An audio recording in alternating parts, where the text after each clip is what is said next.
वचन होतं, नवे भक्ता पुनश्यती. माझ्या भक्ताचा मी कधी नाश होऊ देत नाही, हे भक्तानं विसरायचं नाही. जगानं विसरू देत. जगाला दृश्यामुळे सगळ्याचाच विसर पडलेला आहे. म्हणून जगासाठी देह आणि दृश्य हे असं झालेलं आहे की जसं म्हणजे पती पत्नी. म्हणजे नुसतं इकडे पाहिलं तर ज्याची हे आहे त्याच्या स्मरणात सहज येतं. म्हणून ते वचन मगाशी असं दाखवून गेलं की नमे भक्त्या पुनश्यती. माझ्या भक्ताचा मी कधी नाश होऊ देत नाही, हे भक्तानं विसरायचं नाही. का? हा आहे मृत्यूलोक. इथून नित्य जाणारी जरी असली तरी नित्य रमणारी बी आहेत. स्मशानातून तुम्ही पाहताय, स्मशानातून सुद्धा माणूस तिथेही थांबायची त्याला वेळ नाही. जे वैराग्याचं प्रतीक आहे की तिथं गेल्यानंतर सत्यसमोर प्रकटते. म्हणून वचन हे आहे भगवंताचं, माझ्या भक्ताचा कधीही नाश होऊ देत नाही. या मृत्यू लोकात मी त्याला कधी रमू देत नाही.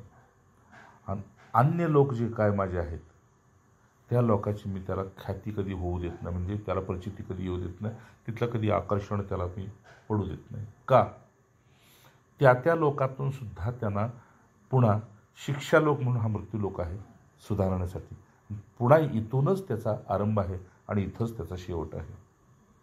म्हणून नमे भक्त्या पुनश्यती. अशा भक्ताचा मी नाश का होऊन देत नाही? बघा, एक वचन सांगतोय.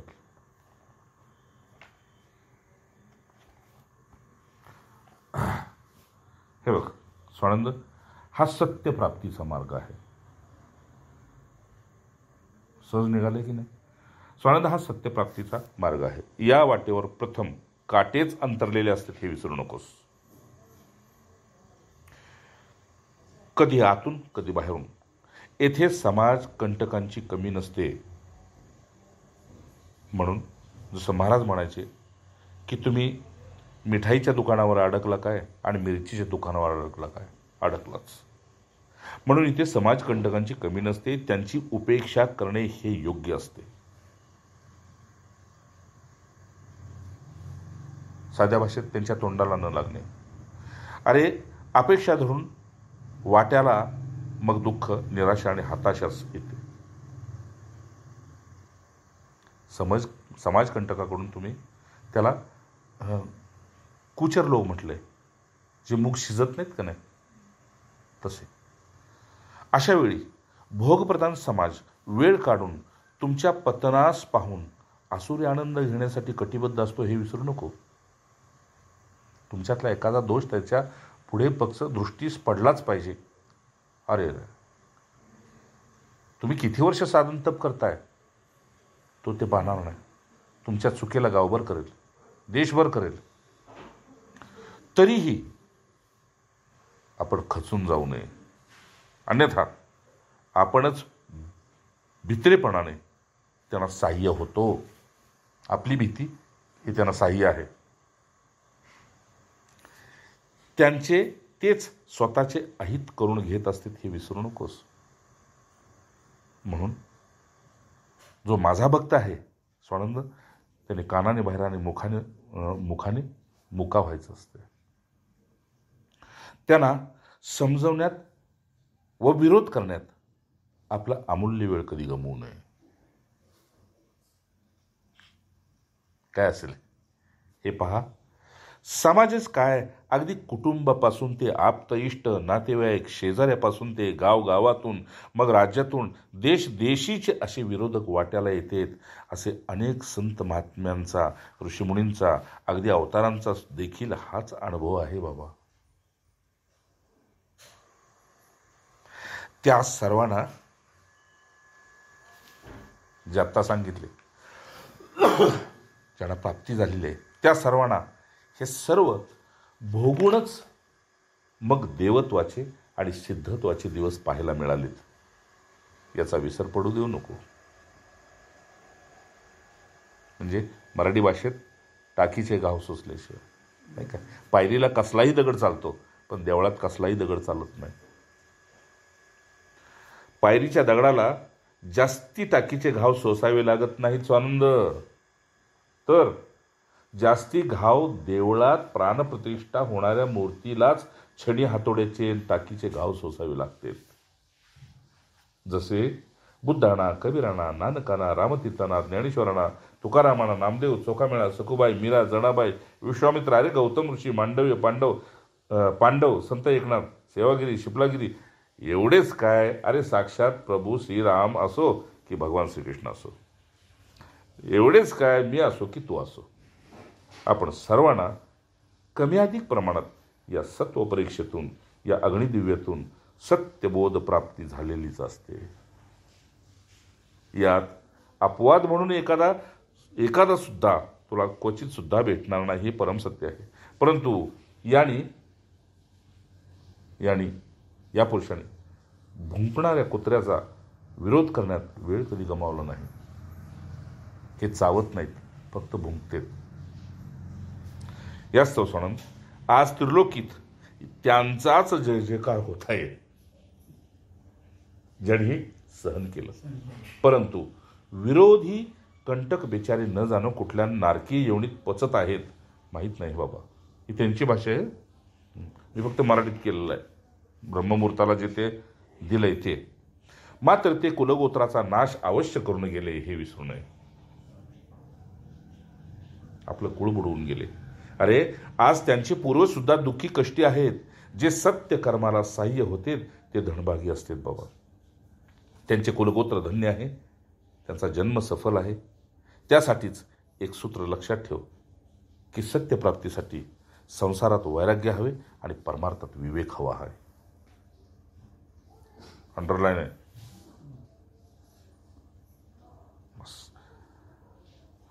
अनित्य क्षणभंगूर शरीर संसाराविषयी ज्याला अनासक्ती उपरती झाली तोच खरा वैरागी आहे बाबा. बाकी अंगावर कमी वस्त्र घालून दाढी वाढवून फिरतो तो वैरागी नव्हे.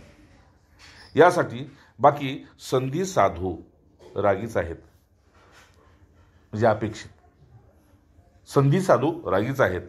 आणि ज्याला स्वतःची आत्मदर्शनाची ओढ लागली तोच खरा विवेकी आहे. आत्मदर्शनाची ज्याला ओढ लागली तो खरा विवेक आहे. म्हणून या दोन पंखात म्हणजे विवेक आणि वैराग्यात ज्याला संत कृपेचे बळ प्राप्त झाले त्याच्या भाग्यसमान साक्षात इंद्र, बृहस्पती, कुबेर, यक्ष, गंधर्व हे सुद्धा त्याच्या पुढे दरिद्री आहेत. वचन आहे ना, 3 टोपकी कोपीन भाजी बिना लून, अकलमता कोई उपजा, इंद्र बापुडा कोण. शेवट स्वानंद, कारण त्यांना कालांतराने का होईना परंतु ते स्थान सोडून पुन्हा एकदा याच मृत्यूलोकात येऊन साधन तप आणि योग मार्गाच्या द्वारे प्रवास पुन्हा आरंभ करावा लागतो. सूचनांशिमिता भगवंताचं.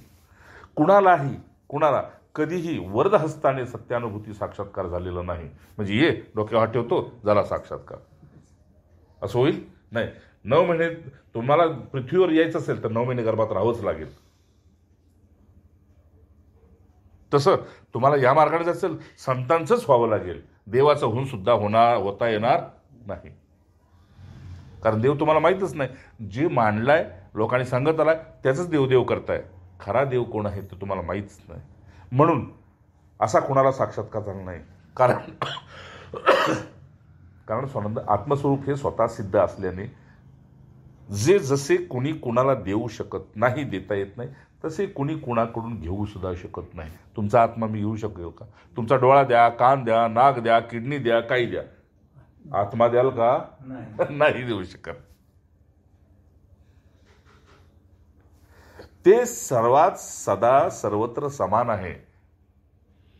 आपण 5 जण बसलोय, 5 जणात प्राण समानच आहेत, एकसारखेच आहेत प्राण. बाकी सगळं भिन्न आहे, वेगळं आहे, सगळं वेगळं आहे स्वभावापासून पाक शरीरापर्यंत. पण आत्मा फक्त एक आहे बस. स्वानंद, त्यांचे प्रमाण ज्याच्या त्याच्या शरीर धर्म योनीवर अवलंबून आहे. मात्र म्हणजे शिलट असेल, मच्छर असेल तर त्यातला आत्मतत्व बारीक असेल, हत्ती असेल तर त्यातला नाही. असं आहे का? लाईट सगळ्यात समान आहे, फक्त ही एवढ्याच जळती काय, आणि ती मोठ्या ट्यूबमध्ये जळती. तर कुठे मगाशी मोटर लागली होती, पण लाईट बस. त्याप्रमाणे ते घालत. त्याप्रमाणे स्वानंद मात्र आहे त्या एक चैतन्याची सत्ता. मग हे ज्यानं जाणलं त्याला ब्रह्मचैतन्य म्हटलं. आहे एक चैतन्याची सत्ता, पण ते ब्रह्म वैयक्तिक ज्याच्यात प्रकट झालं ते ब्रह्म, ते चैतन्य त्या ब्रह्म्यात नाचवायला लागलं. म्हणून तिथे गेलं की नाचतोय आपण. असं सत्ता मात्र भगवंत आहे हे विसरू नकोस. सत्ता मात्र भगवंत आहे, म्हणजे एका त्याच्याच सत्तेनं सगळं चाललंय. बाकी आपण फक्त कठपुतले आहोत, कठपुतली आहे. ते येत नाही जे जात नाही, जे येत नाही ते जात नाही. ते कधीही कुणाचे अहित करीत नाही. भगवंताने कुणाचं अहित केलंय का? नाही. कारण कालही कर्मही मिथ्या दोष लागाई. अरे तसे ते कुणाला कधी आश्वासन सुद्धा देत नाही. भगवंताने कुणाला आश्वासन दिले का? पण तरी बी देत नाही. तरी बी इथं म्हटलं न मे भक्त्या प्रणश्यता, माझ्या भक्ताचा मी नाश होऊन देत नाही. भक्ताचा ते कधी कोणाला आश्वासन देत नाही हे विसरू नका. त्याच्याच साह्याने, त्याच्याच साह्यतेने त्याच्याजवळ जायचे असते. आता गोंधळत चाललोय. आपण म्हणलो गाडीनं आलो. अरे पण गाडीनं आलो, पण तू जिवंत आहे म्हणून आला ना, मग साह्य कुणाचं आहे? बाबाचं शेवटच्या प्रवचना वेळेस ते म्हणले, बसले व्यासपीठावर, म्हणले बघा हे गाठोडं उचलून आणले. चिंध्याचं गाठोडं असतं का नाही, ते सोडलं की आपले आपले कपडे मग ओळखतात, हे माझे आहे, हे माझं आहे, हे माझं आहे. तसं इथं आलो आणि हे चिंध्याचं गाठोडं म्हणतंय हे महाराज माझे आहेत. रडले बाबा त्यावेळेस. हे चिंधीचं गाठोडं आहे म्हटले, बाकी काहीच नाही.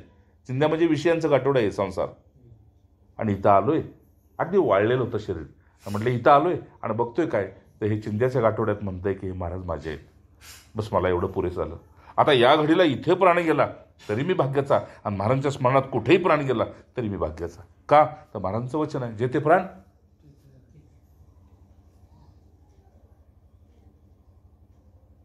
तिथे मी, म्हणजे ज्या प्राणात नाम आहे. म्हणून आश्वासन कधी कोणाला त्यांनी दिलेलं नाही. त्याच्या साह्याने त्याच्याजवळ जायचे असते. त्यालाच तर उपनिषेध म्हणतात. म्हणजे आपण सतत त्याच्याजवळ आहे आणि तो सतत आपल्याजवळ आहे, पण आपण त्यालाच घेऊन 12 ज्योतिर्लिंगाला जातो. नाही का? नीट बघा की. आता मग तू देवाला जातानाच मधीच मेला नाही, ते ठरलं होतं ना. घरात बसला तरी गेलं असतं, नाही का? पण गंमत काय, तिथं देव आहे का? देव तुझ्यात आणि तू देवात, दोघं एकात बसून चाललाय. आश्वासन कधी देत नाही. त्याच्याच साहित्याने त्याच्याजवळ जायचे आणि त्यालाच तो उपनिषद. अर्थात ऐका शेवटच्या 4 लाईनी. अर्थात उपाधिरहित राहून असंगतेचा स्वानुभव तुम्ही घ्या. उपाधिरहित राहून असंगतेचा स्वानुभव घ्या. कारण रात्री झोपताना सुद्धा तुम्हाला एकट्याला झोपायचं असतं म्हणून देह टाकता. देहाला घेऊन नाही झोपत, देहाला टाकून झोपतो. याचा स्वानुभव घ्या. बस एवढेच तर श्रुतीचे मत आहे. बाकी श्रुती तुम्हाला काय पोथ्या पाठ करा म्हणत बसलेली नाही, पारायण करा बसत म्हणलेली नाही. एवढंच श्रुतीचं मत आहे. श्रुती म्हणजे उपनिषद. दुःख, शोक, अज्ञान हे सर्व त्या अविद्यारत जीवांचे फळ आहे. ज्यांना संसार सत्य, देह सत्य, त्यांच्यासाठी हे सुख दुःख सगळं खरं आहे. माझ्या भक्तासाठी हे खरं नव्हे. त्यांचा कधी संग करू नये, त्यांच्यात राहून सुद्धा. अन्यथा पुन्हा एकदा मास्क म्हणजे पुन्हा जन्म केव्हा. त्यांचा संग कधी करू नये व त्यांना कधी उपरती शिवाय सल्ला देऊ नये. क्या बात आहे. त्यांना उपरती झाली नसेल तर सल्ला देऊ नये. आणि उपरती किती पचली ते पाहावे आधी, नाही का? म्हणून तो कुठून तरी दुःखी होऊन येईल, त्याच्या दुःखाला तुम्ही ऐकून घ्या, पण पुन्हा तो त्याच ठिकाणी जाणार आहे. का? तर त्याला घाण्याचा बैल म्हटलं, कोलू का बैल, हिंदीत कोलू का बैल. तो घाण्याच्या वेळी बी गोल फिरतो आणि चरायला बांधला तरी गोल फिरतो. तसं या संसारी जीवाचं आहे. तो देवळात गेला काय, बाहेर आला की पुन्हा तेच, पुन्हा मशानात गेला, बाहेर आला पुन्हा तेच, काय प्रवचनात बसला, पुढा बाहेर गेला पुन्हा तेच. अशा पुढं शेवटचा, त्यांना कधी उपरतीशिवाय सल्ला देऊ नये, कारण त्यांची भक्ती ही अपेक्षाकृत सकाम असल्याने ते व त्यांची उपरती ही सत्य नसते. म्हणून खरा पुरुष त्यांना कधीही बळी पडत नाही. त्यांची ही उपरती सत्य नसते आणि टिकाऊ नसते, तर टाकाऊ असते. म्हणून जे सत्य टाकतेत आपणही त्यांना टाकावे. जय जय. म्हणून मगाशी मी जप करताना माझ्या डोळ्यात पाणी होतं. का पाणी होतं माहिती आहे का? की ते किती सुंदर आहे. किती वेळा जन्मा यावे आणि फजित करून यावे. पुन्हा पुन्हा इथं काय नाही म्हणायचं आणि पुन्हा तिथंच जायचं. आणि म्हणून त्याच्या अगोदरचा अभंग, असं भजन करा की रामनामी असं गुंतून जावा की खऱ्या प्रेमाचं एक व्याख्या सांगतो तुम्हाला. रानात मी शांत बसलो होतो एकांतात, तवा शांत असं एकदम परम शांतीत बसलो आणि खऱ्या प्रेमाची व्याख्या काय म्हणून विचारलं भगवंताला. तो काय म्हटलं माहिती आहे का? तो म्हटला की ज्याचं आपण स्मरण करतोय का नाही,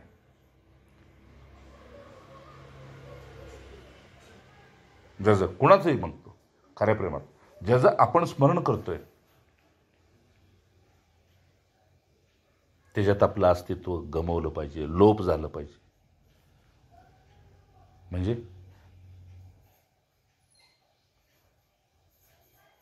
स्वतःला शोधून सुद्धा तिथं स्वतःचा शोध नाही लागला पाहिजे.